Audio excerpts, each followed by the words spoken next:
women rights issues, cases of water. Women are the biggest consumers of water. Without water, you don't have good health in your families, and therefore we, as a country, the government, of course, has the highest responsibility to deal with 3 issues under Article 43. Ensure that we have access to affordable, clean water. That's the responsibility of the government under Article 43. Afford proper sanitation, which is within my ministry, to every Kenyan. Thirdly, to ensure that we have food security, that we have food for the nation. Therefore, I'm rightly and properly in the right place this morning to address 1 or 2 issues. And Daisy, I want to also welcome you to the ministry. I know you came one day when I'm in a hurry. Let's have a chat and see how we can do another meeting as a follow-up, or possibly sponsored by your partners together with my ministry. Thank you. I have a few written points here which I think we can share this morning, and I wish to start by thanking you all on behalf of the team that has brought us here together, to have found time and spirit strength to come this morning as we convene here as women leaders and allies. Women in Action Leading Climate Change, Adaptation, Greening Kenya. You know, this subject is huge, that we should take action as women, correct? And that we should lead in greening Kenya. We therefore need to look at climate change adaptation as a very pertinent, serious issue. It is a pleasure on my own behalf and that of the Ministry of Water, Sanitation and Irrigation to participate in this year's annual Women's Rights Convention. Indeed, the theme of the convention falls within the government's priority areas. I welcome you to this year's Women's Rights Convention and wish you well as you work to ensure that women are leading gender responsive in climate change action. You all know that water is life. Today, women and girls are taking the lead against climate change against climate change, and are frequently the first to act to defend their communities and families.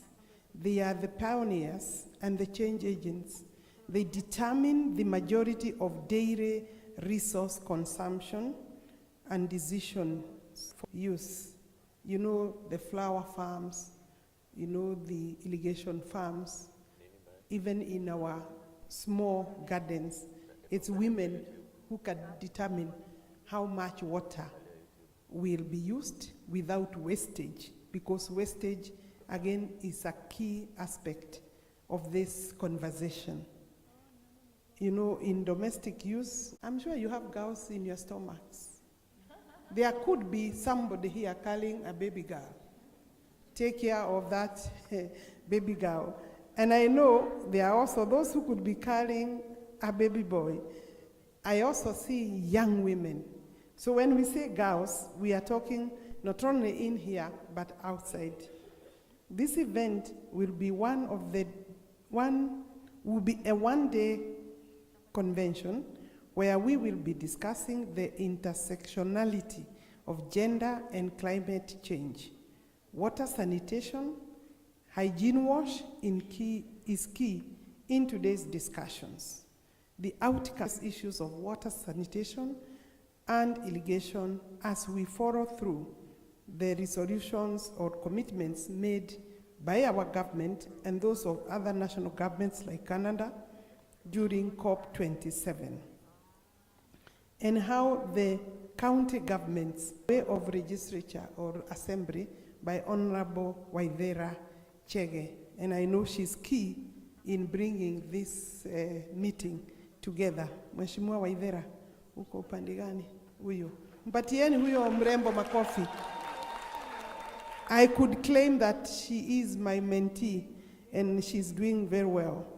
The event will also explore opportunities for women and vulnerable groups to the importance of women leading climate change movement, climate change adaptation, especially the re-greening of Nairobi as a county. The case for Nairobi River is a big debate there and work to do. I'm glad to say and note that our president has already announced that he will be working on cleaning Nairobi River. And I believe the office of the president and other partners are working on a program to put that in place so that we can have it cleaned. Because down the river, we shall be having dams that require to maybe give water, domestic water. So we have to clean the sources. And Nairobi River is one of those. Karibuni sana, asanteni sana. It's now my singular pleasure to declare this meeting, this convention, duly opened. Thank you very much. Enjoy yourselves, create the networks, and ensure that you put in place, you implement the resolutions. Let it not be just another meeting. Ensure that you find your place within the climate change discussion. The country will be led by the president to plant 500 billion trees. My ministry and that of environment will be working to see that we have nurseries to grow these seedlings so that then we can distribute. I'm therefore committing my ministry to work with you, with women, both at the grassroots and at the national level, because we need the trees before we can have the water. And my business is to give people water. Without securing the environment, then we don't have adequate water. And time for action is now. So it's now. Let's say together, time for action is now. All right, makofi ingine. The time for action is now. She's given us a rallying call. And even as we thank those who have, our mheshimiwas here, who have graced this momentous occasion, I'd like us to also clap for the organizations here that have made it possible for us to be here. We've had our mheshimiwa, the CS, Honorable, the CS's mentee, Waithera Chege, makofi kwake.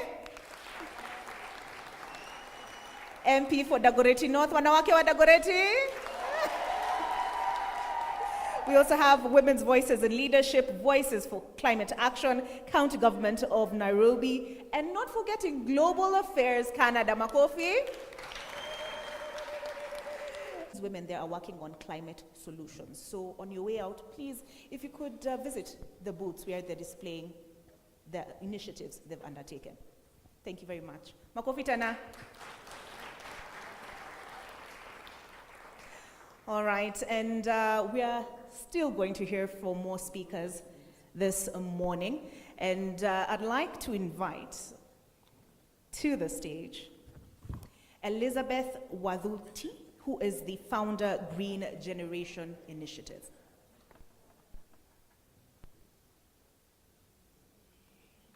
And even as she comes up, please allow me or permission to acknowledge the presence of Dr.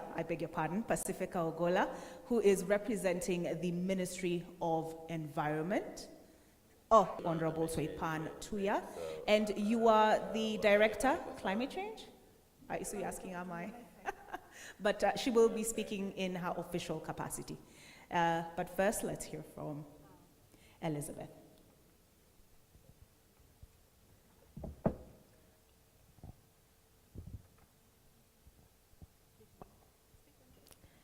Thank Thank you. My name is Elizabeth Wathuti. I am an environmentalist and a climate activist and the founder of the Green Generation Initiative and also heading campaigns at the Wangari Maathai Foundation.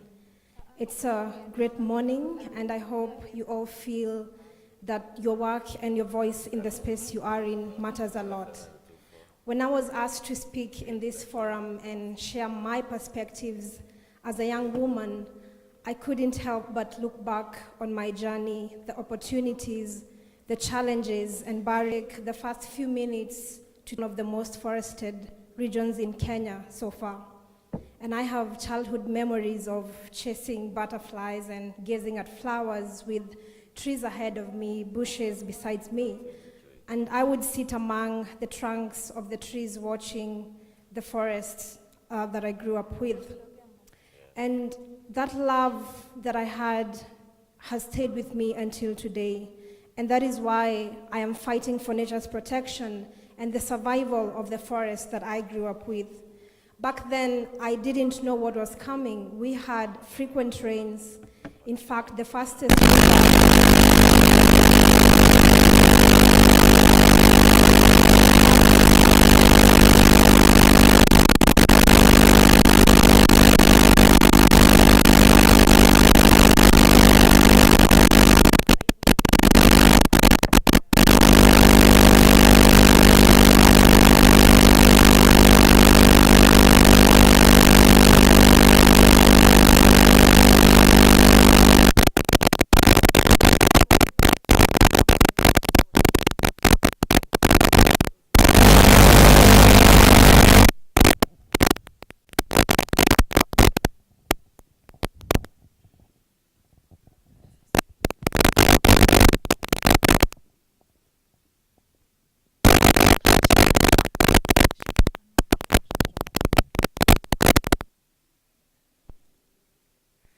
Did you know, now that we are waiting for the mic to work, you know how people hit the microphone like this?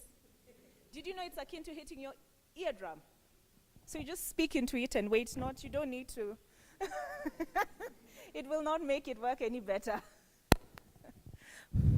Now it's working. Makofi Elizabeth. Yeah, that happens. So I said we didn't know what was coming back then because we all know that we had frequent rains. And in fact, the fastest river in Africa, that's Gura River, which flows just close to my home, had its... Okay. I can just go ahead without the mic. If she projects, can you hear her? Can you hear me?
brides in the process then become young mothers.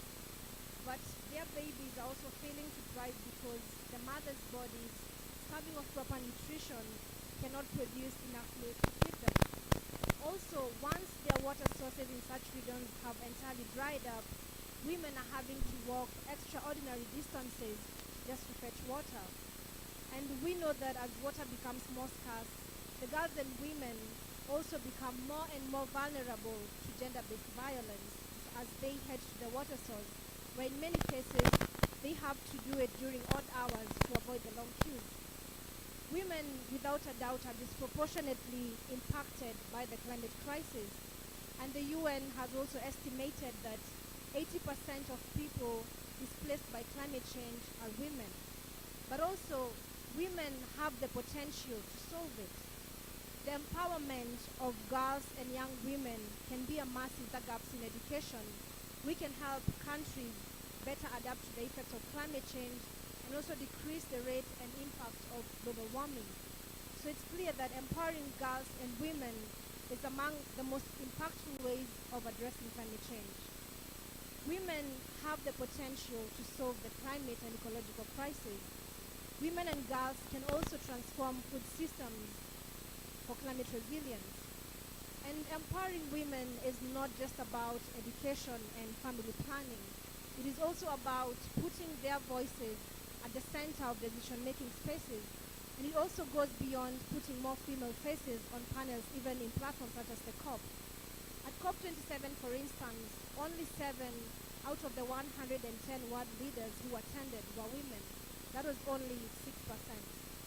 When you're trying to solve a crisis, you don't want to leave half of the people who could help you solve it on the sidelines, or worse, silence them, abuse them, and leave them to suffer the most unbearable impacts.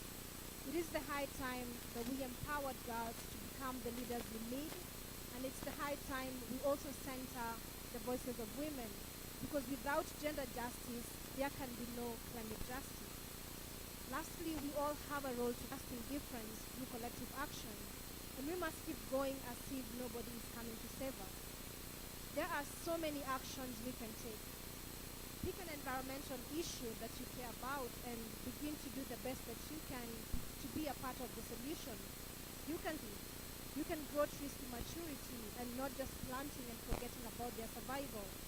You can respect and protect green spaces and also make planet-friendly life choices such sprint. And you can cut consumption and waste as well, and invest in the protection of nature and make sure that you are not a part of those fueling the climate crisis, and that your actions are not harming the environment. And these are just a few examples of what can be done. We all need to contribute, from governments, businesses, financial institutions, individuals, the private sector, organizations, every sector of the economy and every person. And I have shared with you my contribution. And so I will ask you today, what steps will you take to be counted among the generation that did everything within their power and capacity to create a healthy environment, a livable world, and a safe future? And to all the women in this room who are working tirelessly to create that future, keep doing what you do. I will leave you with a quote from the late Professor Wangari Maathai. The little grassroots people can change this world. Thank you.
to see that our colleague Adriana is here. I think she's going to talk about this in length in the following session.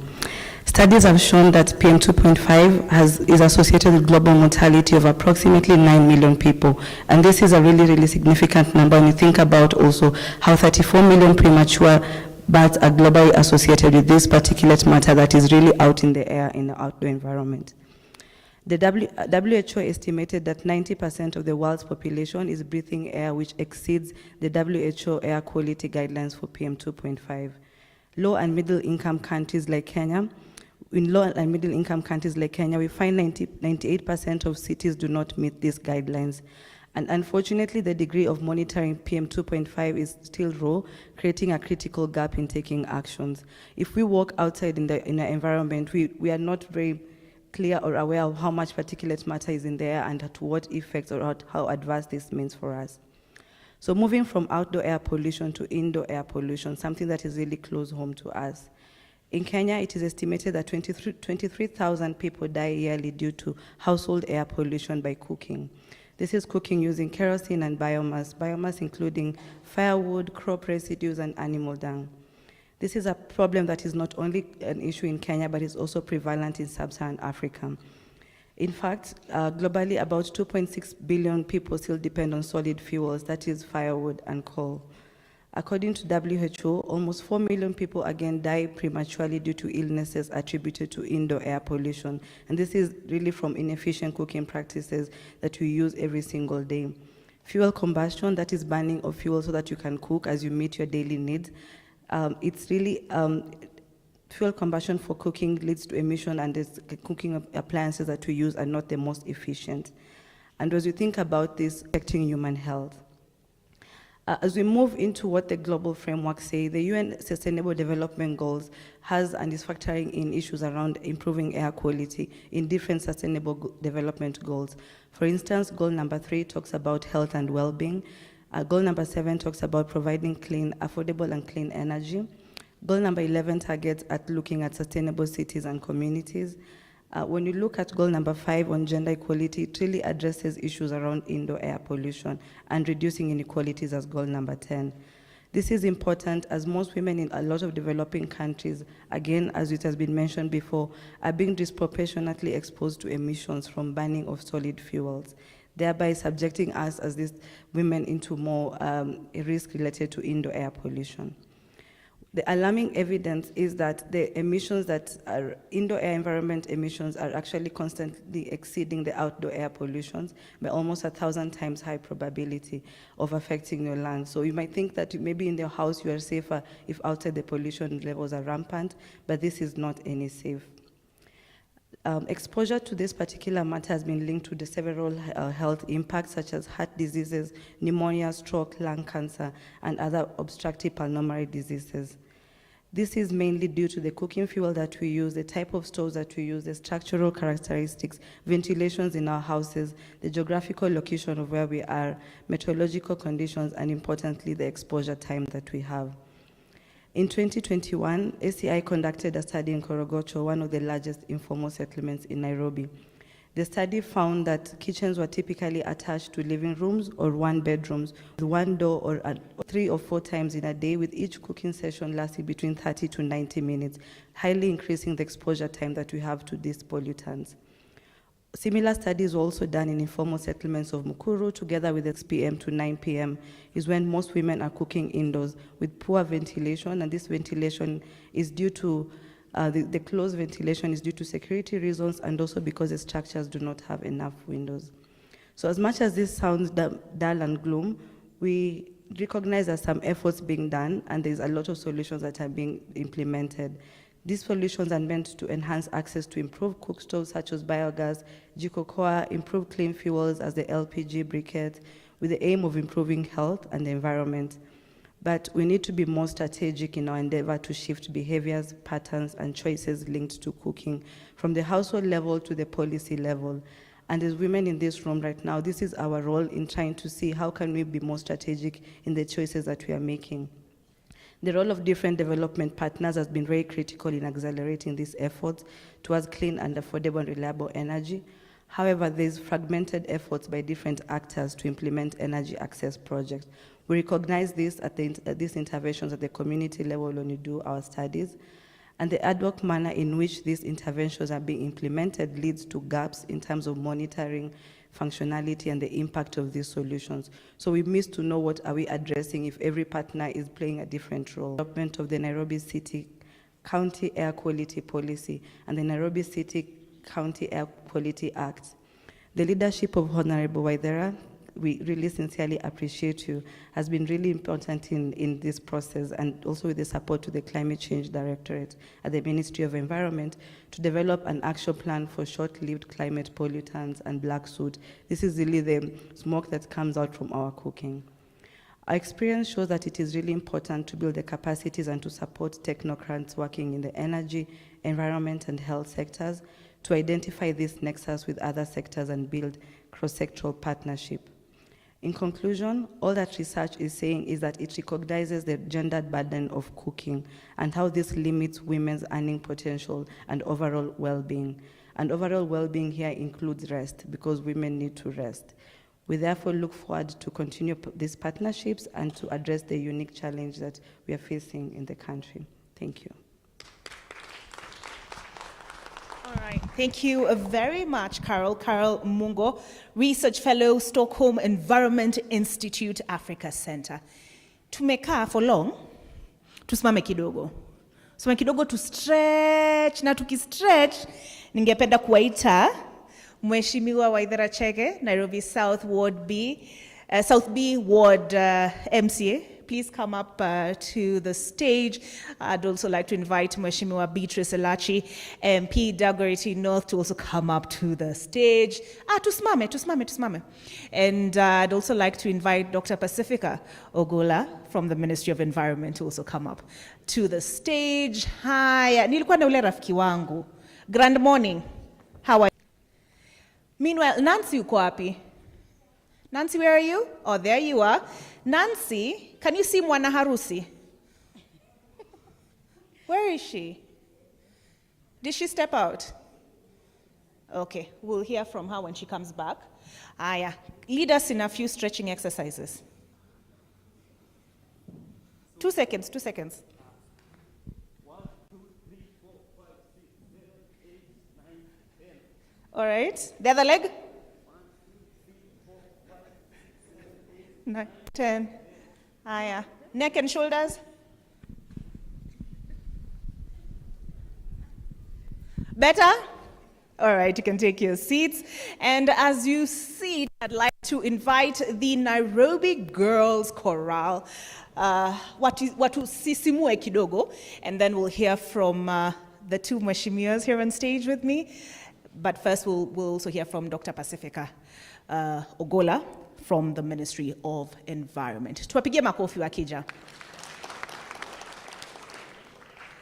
They look so colorful. There's no missing them. The Nairobi Girls Chorale.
That's enough, I think, for now.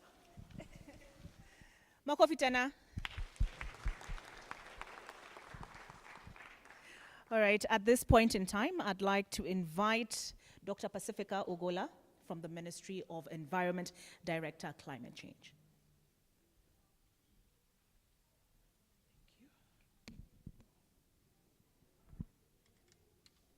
Honorable Mheshimiwa Elachi, Honorable MCA for Dagoretti, representative of the Canadian High Court. Yeah, as you've heard, my name is Dr. Pacifica Ogola, and you cannot see my name on the program, but I was here initially to represent the Cabinet Secretary for Environment and Forestry because she intended to come this morning, but she got an urgent call to attend another meeting, but her colleague CS, Honorable Alice Wahome, has represented her and she has done and I want to take this opportunity to thank the organizers, particularly Cindy for making sure that I came to this event. When she said we have an annual Women's Rights Conference, I kept asking myself, annual, how many of these have happened before? So is this the first, the second, the 10th? So that came across my mind, and what is the focus of the meeting? Because I think since I'd never heard about this meeting before, and I felt a bit left behind. But nonetheless, whenever I go to a meeting like this, as in my own personal capacity as a Kenyan woman and as a black woman, not even as a director, the first thing I see is to look across the room. And if it's a women's meeting or a gender meeting and I see women only, I get a bit concerned, because if you're talking about rights, I strongly feel that we need to have an equal number of men in the room. I think for me, that is a message that I keep carrying across, that whenever we have women's rights or gender issues meeting, we must make sure that the men are in the room and that they're hearing what we have to say, and that they're going to partner with us for the outcome. And on matters climate change, I think from the reports that we have seen, the scientific reports, and from the information that is everywhere in the public domain, the globe is warming very fast, and it's going to get worse. as we move into the future if we do not take drastic action. We are just coming from Sharm el-Sheikh, and it's very clear that we are not still on the pathway to reducing emissions to lower the warming. Just to explain what this warming is about, because we are talking about attaining 1.5 degrees by 2100 of warming against a baseline of, compared to the temperatures in the pre-industrial time. Let's give an example. In 1800, before the industries began to operate in the Western world, the global temperature, for example, was 13 degrees centigrade. North-south average, everywhere, all temperatures considered, the average was 13 degrees. And now, we have increased it. We only need to increase it by 1.5 degrees of warming by 2100 to be safe, which is not even safe according to the scientific research. So we only need to increase it by 1.5 degrees. And somebody says, okay, 1.5 degree, what does that mean? Because 1.5 degrees seems to be a very small number. And I always say it might look small, but the catastrophe it can create is big. And I always like giving an example of a baby who has a fever. And we know that the body temperature, and even those of us during the COVID, the average body temperature is about 36, 37, there you are safe. The moment your body temperature hits 38 or 38.5, you could be convulsing or being taken to ICU. You would be in a state of emergency, and that's what we are saying. Our planet now is in a state of emergency. We are in a state of emergency. And when the body temperature of a child is high, what you need to do is to remove reductions. And so this is the objective of our work. And we know that naturally women, particularly women in Africa, are already disadvantaged, and they face a lot of barriers because of the cultural norms that surround them. So climate change therefore becomes a threat multiplier. Like your situation is already bad, but it's made worse by the impacts of climate change. And that is why we see, like when we have droughts and floods, we see a lot of women and young children are vulnerable, particularly the pregnant women or the lactating mothers. And even deeper, if you go into deeper disaggregation of that information, you see that single-headed households are more impacted than married women. Like if you go to the drought-stricken regions, single mothers, widows, we are women, yes, but within this scope, this space, we all face these challenges in a different manner. And I think these are some of the things that we need to be speaking about when we are talking about climate change. And what is it that women need? And I think the previous speakers have really been very articulate about that. One is access to resources, access to water, access to firewood, access to land, and maybe access to finances to improve agricultural production. And the reason why their vulnerability is increased is because they don't have access. Our constitution itself pushes for that gender parity in employment and in all aspects of life. However, our biggest challenge is the barrier. And I keep giving this example of access to land and the new law that now gives everyone access to land. Yes, we know that you cannot have that access to land, but we also know that the cultural connotation that comes with that. So you'll even find that even women who are not married and are still in their fathers' homes do not even dare mention that word. So how do we, our biggest challenge is how do we now change the paradigm, make sure that the men are able to understand and relate with what the women are going through. So if you talk to a man in Pokot or a man in Nyanza or a man in Nyeri, they really feel what you're saying. And we can only do that if we have the men in the rooms and in the meetings where the conversation is happening to change that mind shift.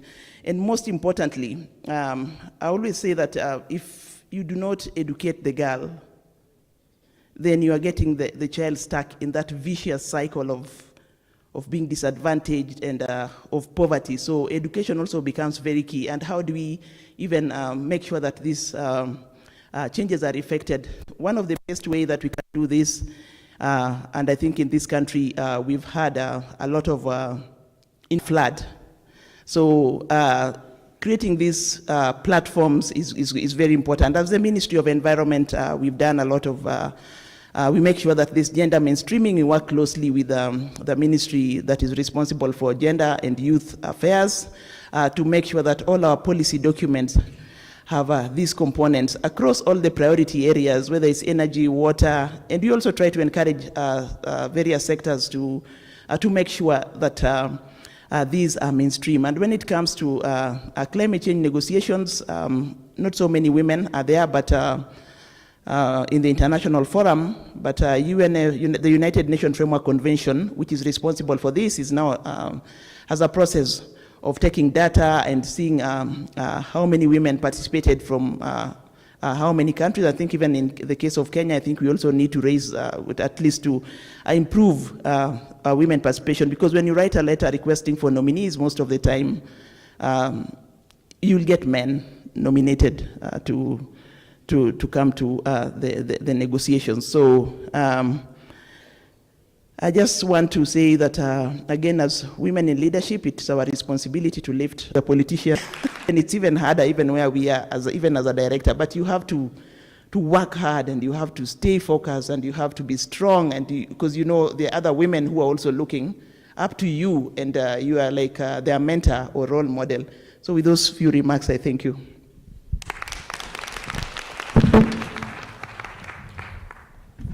All right, very important to hear from the Ministry of Environment, given we are discussing climate change this morning. All right, is it still morning? Yes, it is 10:55, one more hour to go before it's afternoon. At this point, please allow me to welcome to speak the MCA for Nairobi South B Ward, Waithera Chege.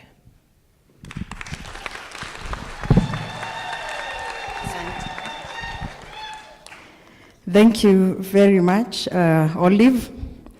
I think it's only Honorable Beatrice Elachi and I who deserve makofi the whole day today. Ama kuna wanasiasa wengine hapa. So we really appreciate all of you, the leadership of the Crown, Madam Daisy Amdani, who is also our very good friend, Honorable Beatrice. The criteria of selecting women to come to this meeting is also composed of women kutoka mashinani. And I'm very sure they're asking themselves, who mnyama anaitwa climate?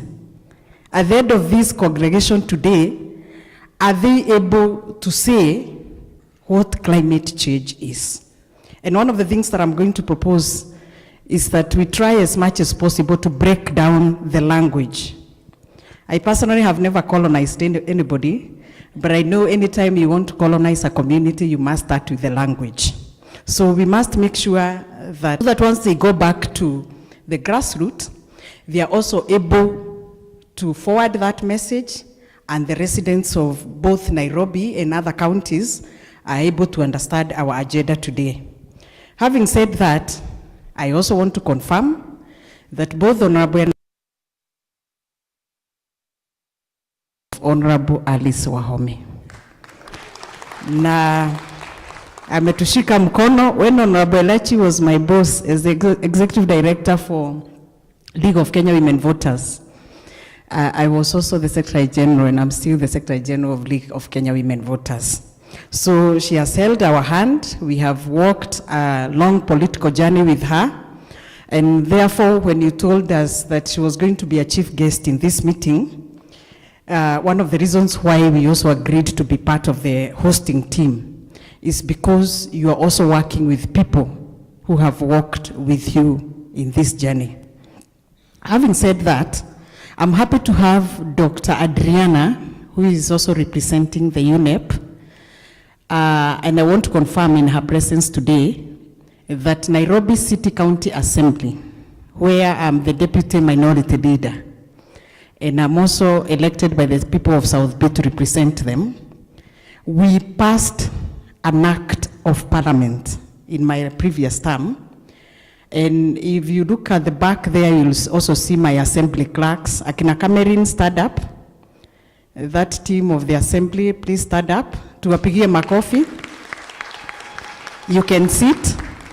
We were able to pass the Air Quality Act in the previous term with the help of Dr. Adriana, who is from the UNEP, and she's also an atmospheric pollution expert who really helped us with a lot of research, together with the representatives of the Stockholm Institute.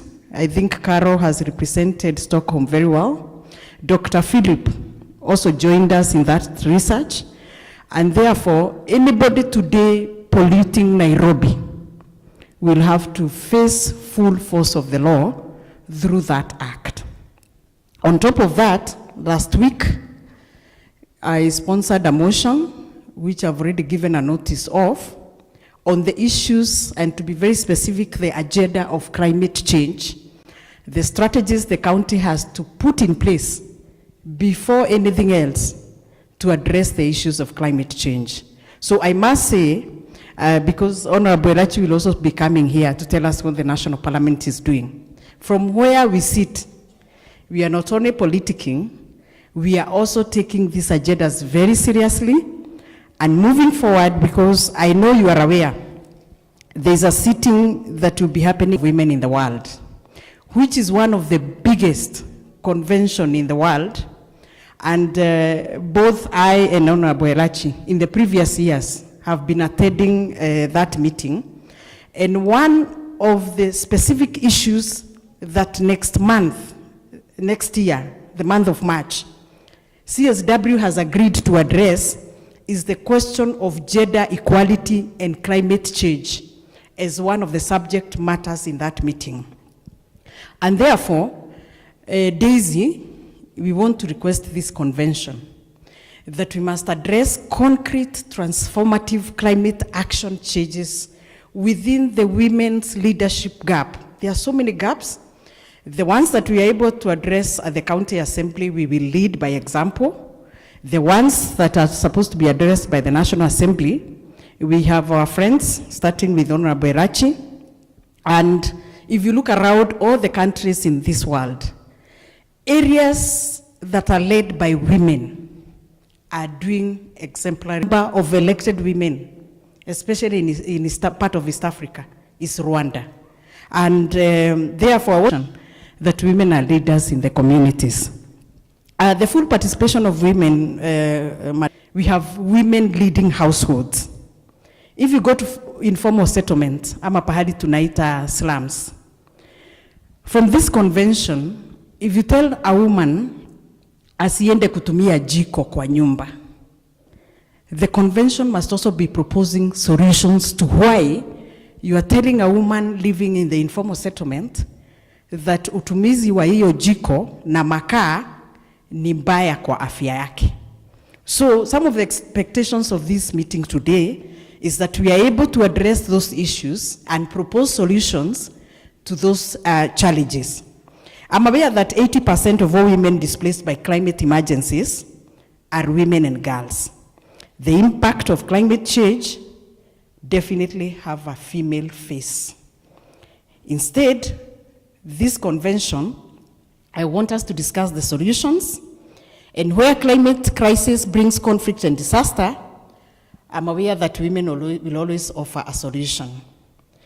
We want women to seize the opportunity to adopt, mitigate, build, and strengthen. As a result, the whole community will benefit.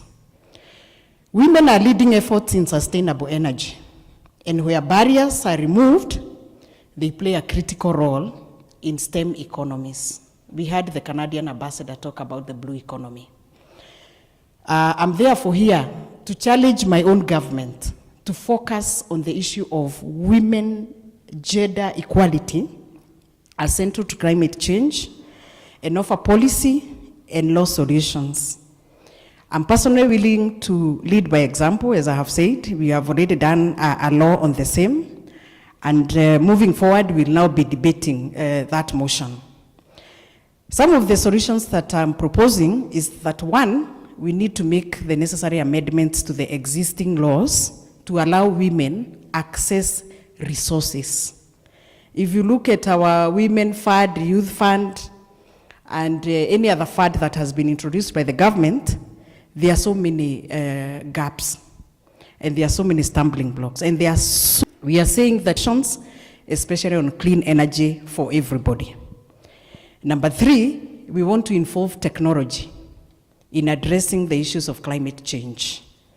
Number 4, we must make sure that we use our diversity within the women movement so that women have a say in the decision-making table, and that not every other woman will be able to come to the table, but those who are proposed to sit on the table will be able to offer solutions and meetings on issues and agendas of climate change.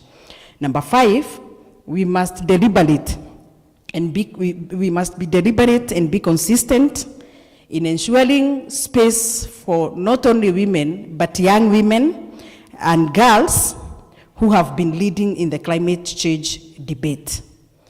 I therefore want to thank and acknowledge the efforts, the investment that has been not only been done by Crown, but also the Canadian Embassy, my office, and you come and receive, so that Nairobians can, and because we have been given authority to debate it, I therefore had it. Karibuni sana. It's now my singular pleasure to invite Honorable Beatrice Elachi, who is also a friend and the member for Dagoretti North constituency. Tumpigie makofi. Thank you very much, Waithera. Tupigieni Mheshimiwa Waithera makofi. If there is a legislator in the county assemblies that needs a medal, the presidential medals that we give, sindio? Waithera Shege. We need to vote for her. We'll vote for her, by the way. She deserves. Because when I was the Speaker of the County Assembly, before I start, if there is a girl who would go and do research, Adrian, this girl. And she's so passionate in 2 things: domestic violence, climate change. And she has stood consistently to do that. So I think she needs a lot of support, but once again, we really need to appreciate when we see women young and the way Waithera is, it is important to appreciate it. So, hamjambo kina mama? Hey. Hamjambo wana Nairobi? Wana Kiambu? Wako wachache kutoka Kiambu, wako wachache, sivyo? Within the environs of the CS of Water, the Honorable Alice Wahome, CS of Environment. Daktari, we want to say thank you for stepping in, and your ministry is very key in what we are talking about today, and the recommendations that will come out are very critical. I'll try my best, manake watu wameongea sana, si ndio? Taka kujaribu niweze kuiweka kwa yale yote tumezungumza, tujaribu sasa kuiweka pamoja, tuifanye samari moja, ili tuelewe tangu asubuhi tumekuwa tukisema nini, so that when we go for our break, we will now have understood. Mheshimiwa Waithera ameongea, sasa mimi heo sana, niseme asante kwa hii kwaya. Hii kwaya ya wasichana, mnayoiona hapa. Hao wasichana wanatoka kwa background ile, sisi usema humble background kwa kimombo. It's a humble background. They're in colleges and in university. Go, they sing whatever they get, takes care of their expenses in the university, but also can pay their school fees. Wapigieni makofi. Kuwa na nyinyi. Tumekutana hapa kongamano hii kuzungumzia hali ya hewa. We want to talk about climate change, and within this climate change we are saying, just a few weeks, last week we just closed COP27 kule Egypt. And one of the recommendations that most countries were talking about is, one, how do we ensure sustainability in the programs that we are talking about in climate change. Today, we are here courtesy of all those who are supporting Crown Trust and especially the Canadian government to ensure we also, as a country now, from COP global, tumekuja sasa nyumbani, tunajaribu sasa kudomesticate, yeah, to bring it home, to make now things be implemented, zenye walizungumzia kule. And one of the issues that they really talked about is how do we ensure women are part and parcel, are within the process to ensure they mitigate the challenges that we face in the environment, but more importantly in climate change. How do we ensure women? Because it is important to tell Nairobians, shida ni gani hii ya hii maji? Kwamba maji, hata kama kuna rationing, it is important you come and tell Nairobians, we shall be rationing water within, these are the time frames, the timelines, and the time. Kama ni the side of the western side of Nairobi, these are the days they will be seeing water. Kama ni the eastern side, these are the days they will be seeing water. So that everyone plans and be able.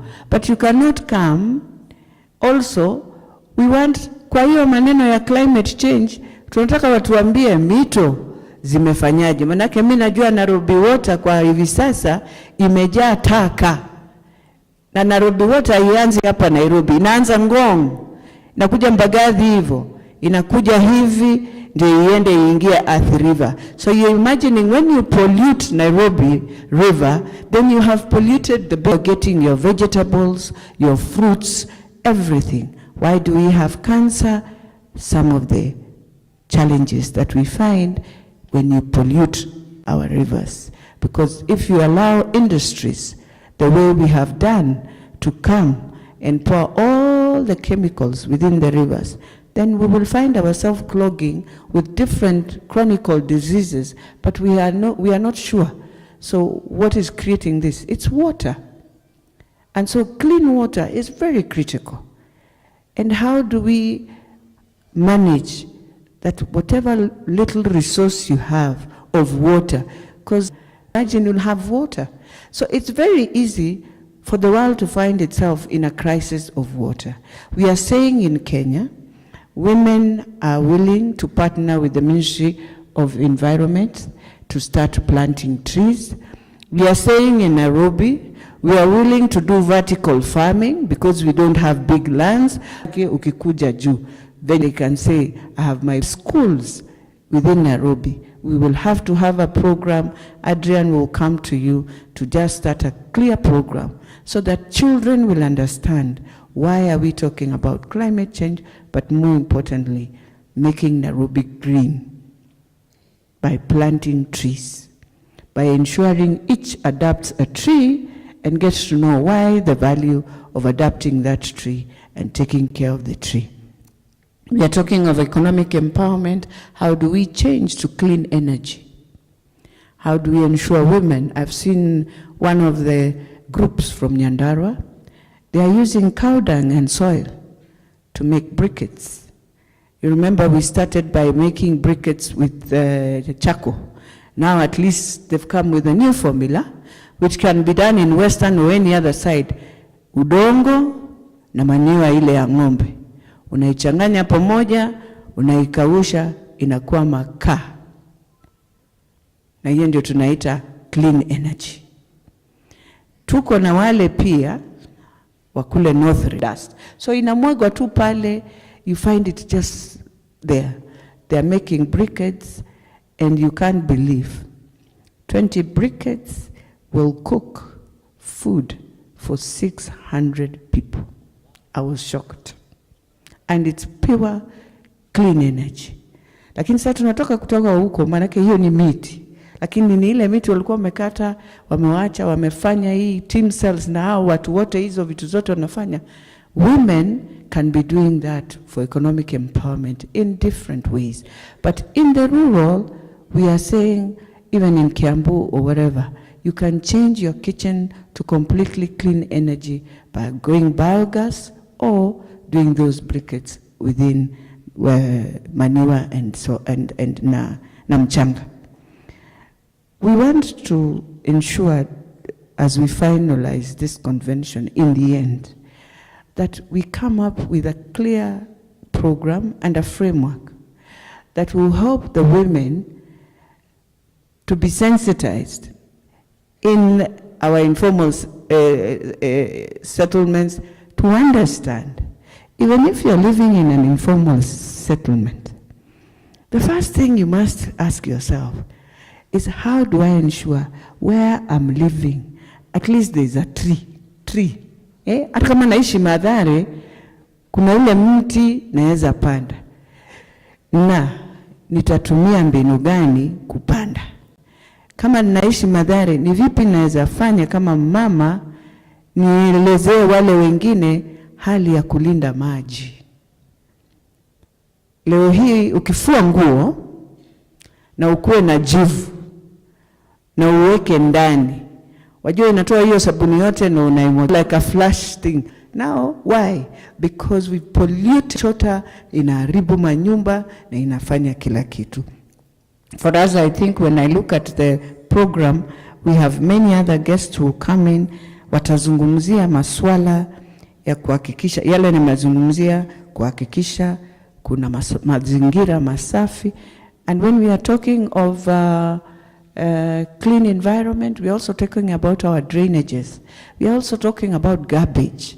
We are also talking, how do we ensure we sensitize our people that you can indeed separate garbage.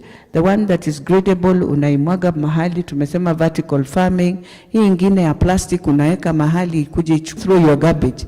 Na ndio Waithera amesema alitoa sheria. Na hivi karibuni hiyo solid waste pia yeye ndiye alitoa. Itakuja kufanya no, there's an act on solid waste. They don't know. So we need to sensitize. And iko sheria ya kutupa taka, na usipoifuatilia utapigwa hii faini. Let the landlords know there is a penalty, and so they can provide also where to throw garbage, and then you have the county coming to collect that garbage. As I finalize, I just want to say, for us, being partners with Crown Trust, we've always appreciated. Daisy has walked a journey with us, even during our campaigns, in every journey for many years. She has stood firm on what she believes in. I really want to plead, UNEP, the Canadians, continue supporting Crown Trust. By the way, if there's an organization I'll stand, and not because Daisy is my friend, and vouch for, to be given resources, to build capacity for women, and I know it will be built, and in the rural, it's Crown Trust. And so I want Rudi tumalizie. Niliamua niongee Kiswahili, maana wewe umeongea au usema hii kizungu mingi. Sasa tutatokaje hapa? So thank you so much. Thank you very much. Makofi kwao. Vile wamesema tunaweka nini? Tick. Tunaweka? Tick. Pia chaineka? Tick. Haya, tukikari documentary, and then we can take our tea break. Is that okay? Tick? Tick. Sawa.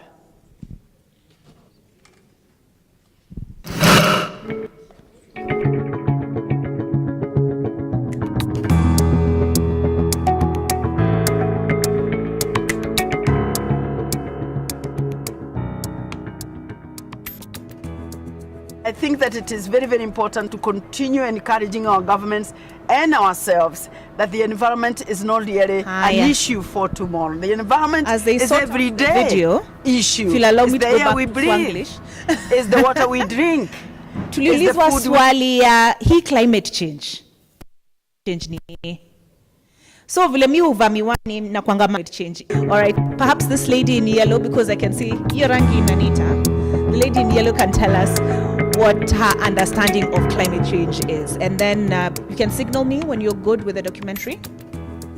I think that it is very, very important to continue encouraging our governments and ourselves that the environment is not really an issue for tomorrow. The environment is everyday issue. It's the air we breathe. It's the water we drink. It's the food we eat.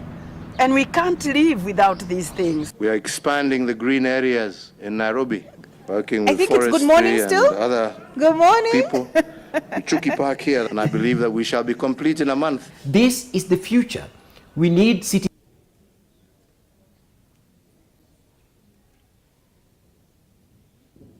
Teresia pole. But mnaweza msikia hata bila microphone. Tezi amesema hamsikii, wacha nikuletee yangu. Aya ndio hiyo. Teresia ngoja kidogo, ndio hiyo microphone. Majina yangu ni Teresia Mugo from Nyandarua County. Hii jambo la climate change ama mabadiliko ya hewa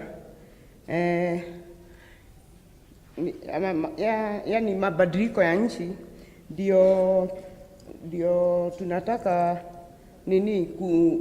kuona vile tunaweza kukabiliana nayo juu imeaffect sana wamama na hata wasichana. Sasa I am expecting tukitoka hapa tutakuwa na suluhisho. Aya. Okay, thank you Teresia. Makofi kwa Teresia. Nikiangalia hivi side naona orange mark on the screen, so I'm sure the documentary is good to go now.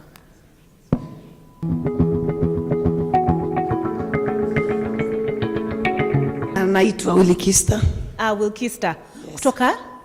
Kutoka Dagoret. Kutoka Dago. Aya. So wewe unaelewa climate change ni nini? Mi kwa kiwa una grow ukapata kunaenda kukichange au umeamuka either weather imekuwa sawa ukaamuka tena weather imechange, mvua inataka kunyesha mara itaki kunyesha mara baridi na si baridi, hatuelewi inaenda wapi. Haya, umepigiwa makofi. Haya, sawa sawa. I hope umeelewa kidogo climate change ni nini. Leo. One of the ladies from the Nairobi Girls Chorale. My name is Sharon Wanjiku, and what I understand in terms of climate change, it refers to the long term.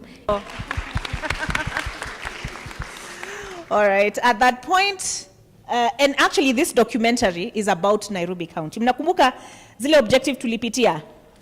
Na kuna moja ilisema to ensure a clean and healthy environment for the residents of Nairobi City and Kenya in accordance with the Constitution.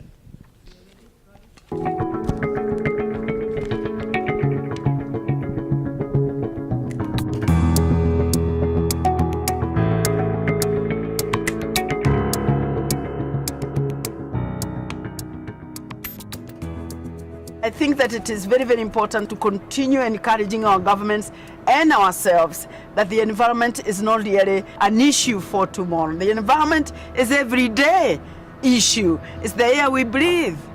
It's the water we drink. It's the food we eat. And we can't live without these things. We are expanding the green areas in Nairobi, working with forestry and other people. Chuki Park here, and I believe that we shall be complete in a month. This is the future. We need cities that are more people-friendly. We need cities that are greener. We need cities that are energy efficient. We need cities where the quality of light and quality of air is very, very good. The two key enemies of green spaces is actually liquid and solid waste. Once we get our liquid and solid waste system sorted out so that we are not getting garbage everywhere, we are not dumping wherever, these places are cleaned and so on, one part of the problem would have been dealt with. The second part of the problem is the sanitation system. Waste from our toilets, waste from our industries, the liquid waste. If you can ensure that none of this liquid waste actually finds its way into these we have a dilapidated sewer lines. Most of them are dysfunctional sewer into our aquatic environment. This problem is waste management. And I think we just have to be more creative rather than reactive. And I think If you ask me, this kind of blanket bans or ban this, ban that is just a poverty of imagination. If we thought hard about these wastes, we would create many allied sustainable businesses out of this thing. The green vegetation and the flowers scattered around the little-known Ondiri Springs creates a picturesque environment nourished by a water source that runs deep underneath the ground. The sparkly treasure peeks from underneath and is seen in different spots around the vast area, letting out the secret of its great potential. This is the source of the Nairobi River that swells into the Great Athi River. Its reputation becomes murkier the further it flows. Shida yenye tuko nao sana kama wakaji wa Korokocho, hatuna macho mzuri. Macho ni zile malatrin, na ikijaa kuna watu wanapewagwa kazi ya kuchota, na mahali wanaenda kumuaga kwa maji. Nairobi River. Children play with dirty water in Korogosho. Another washes gunny bags in the same river.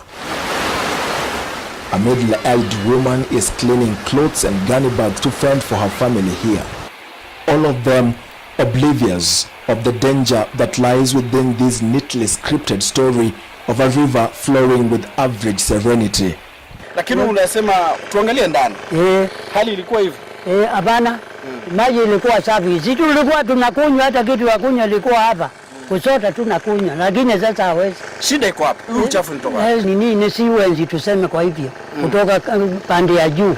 Caroline Oyuga remembers with nostalgia the days when Nairobi Dam was a source of fish and waters for swimming for the people of the...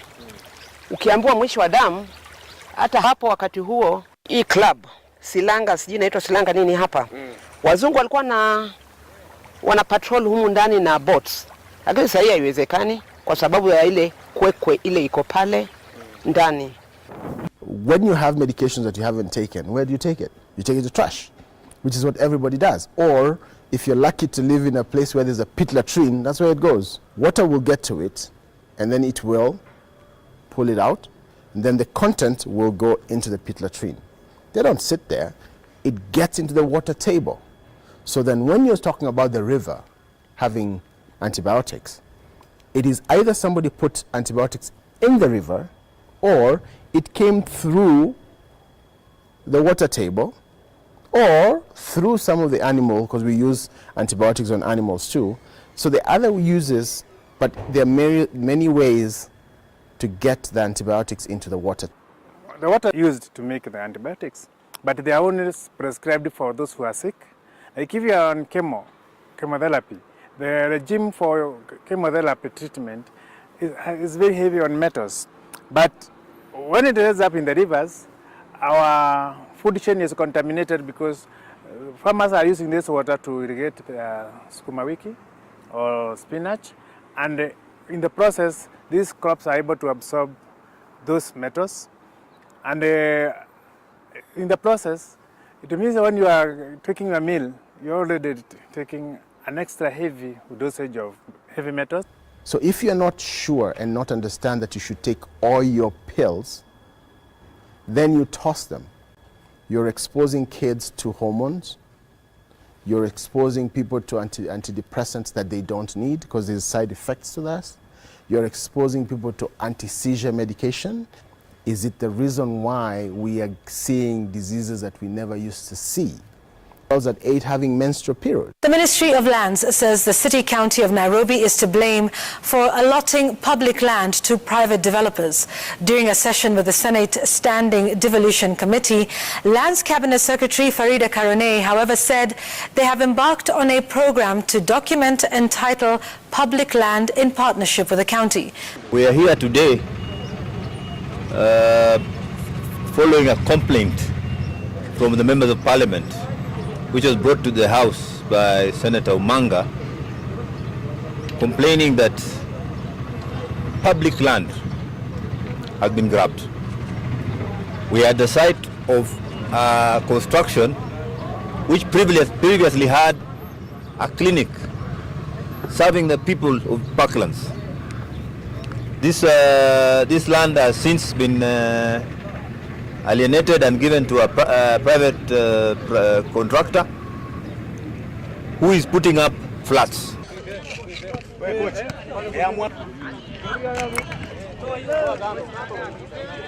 I have always seen poverty as having two sides to it.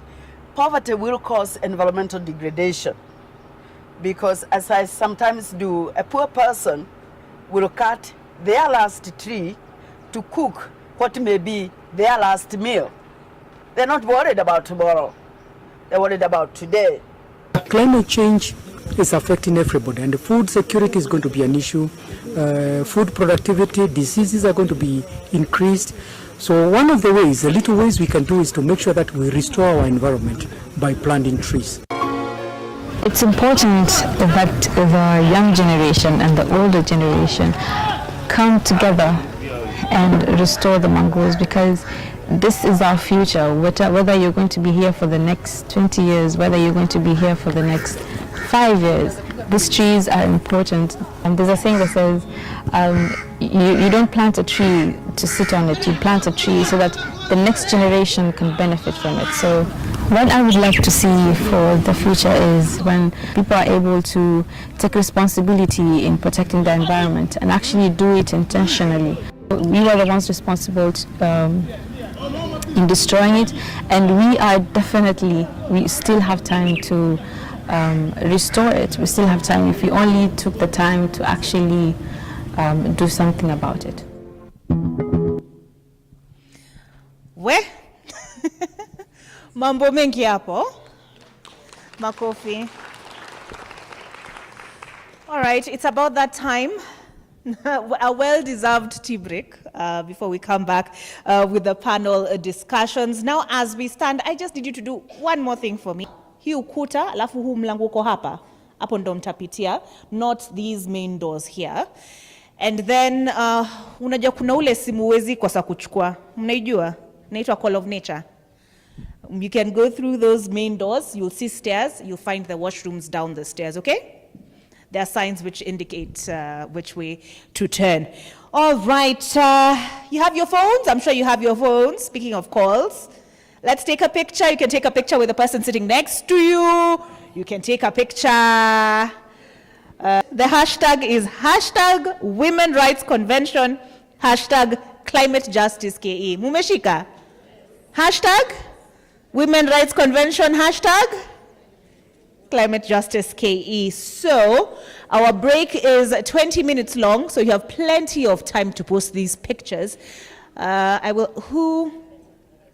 don't have my phone with me. It is, Mheshimiwa, I can see with your phone. What time is it? Exactly 11:40. So we'll be 11:40. So we'll be back here at noon. Okay? Deal?